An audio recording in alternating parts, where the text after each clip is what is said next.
The majority of Americans do not believe the fight in Iraq is worth it. And his answer was so. How would you answer that question? Well, first of all, the polls also indicate more and more that an immediate withdrawal would also have disastrous consequences for America. Americans are frustrated. For nearly 4 years, it was mishandled by Rumsfeld. They're saddened by the sacrifice that's been made of now over 4,000 brave young Americans.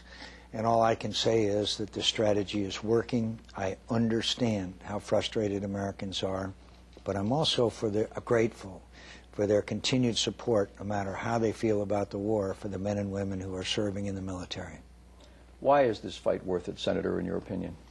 Because if we lose, you will see extremist organizations, including Al-Qaeda, including various extremist organizations, win. What I mean by win is that they will then, the country will deteriorate into chaos and genocide. It'll affect the entire region. It'll enhance the Iranian already expanding influence in the region, and they will follow us home. That's what bin Laden said, and so did Zawahiri and others. So there's a lot at stake here, and I believe that we are succeeding.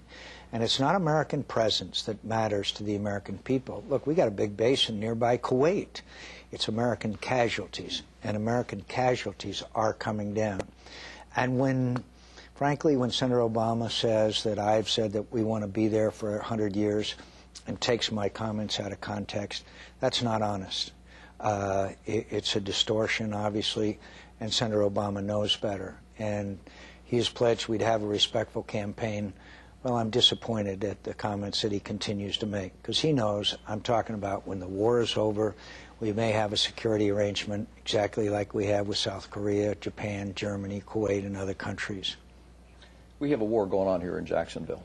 For the third time in 3 weeks, a police officer has shot and killed a suspect, a police-involved shooting.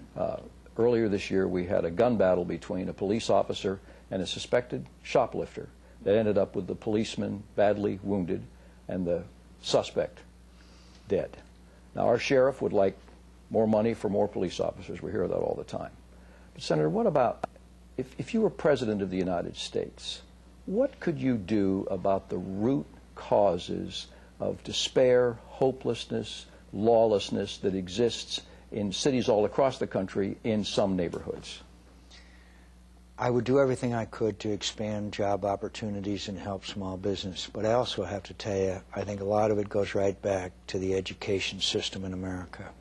We know that there are failing schools, particularly where inner cities are concerned and lowest income levels are. I mean, that's just a fact. And we have to fix our education system in America so that children can go to safe schools, schools where academic excellence is rewarded, and they have good teachers who are rewarded. You're seeing a dramatic improvement in New York City school system because they're putting in various incentives for good and successful schools and penalizing bad ones.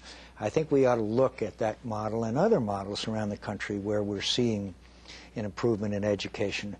You know, there's an old saying, what you earn is what you learn. And unfortunately, we are turning kids out of school, or they're leaving in huge numbers without ever having the wherewithal in order to earn a living and be contributors to our society. I don't pretend it's easy. And I know, because I've paid attention here in Jacksonville and Duval County, it's been very tough. But I really believe that more equipment and more help for the law enforcement agencies is important. But we better look at the root causes, and one of those is lack of opportunity in future. How do you get that? The answer is obvious: a good education. You've taken some criticism in the press recently. A lot of people are on you. I guess that's part, it comes with the territory, doesn't it? A lot of people are on you. You were criticized for endorsing the Federal Reserve's decision to help out Bear Stearns, and the knock on you was that you weren't in favor of doing anything for individual borrowers who may have made some bad decisions. How do you respond to that criticism? Well, first of all, I didn't like the Bear Stearns bailout, but every financial expert I know in America and the world believes that there would have been a ripple effect and a collapse of other institutions which would have had a devastating impact on our economy and then on the people we're trying to help. I have advocated and strongly support measures to have lender and borrower sit down together and work out payments so that that borrower can stay in their home. Now, I don't want to reward the person in Florida or Arizona that bought 3 houses that were empty and we're just waiting for them to appreciate. I don't want to reward this guy who was head of Bear Stearns who cashed in $60 million or whatever it was in stock. That's disgraceful conduct. But I believe we need some tax incentives, we need deductions, we need a number of other measures so that the object is to keep the legitimate homeowner in their home. That's our first priority, and we can do it. In fact, the Senate is now working on a bill that I think has some measures, including those who do not itemize their deductions have additional tax write-offs for home ownership. And one last question for you. Sure. A year ago, January, I bumped into you in Phoenix Airport. You were flying to Washington. It was right after the national championship football game in Glendale, Arizona. You were all by yourself. You got on a plane. You sat in coach.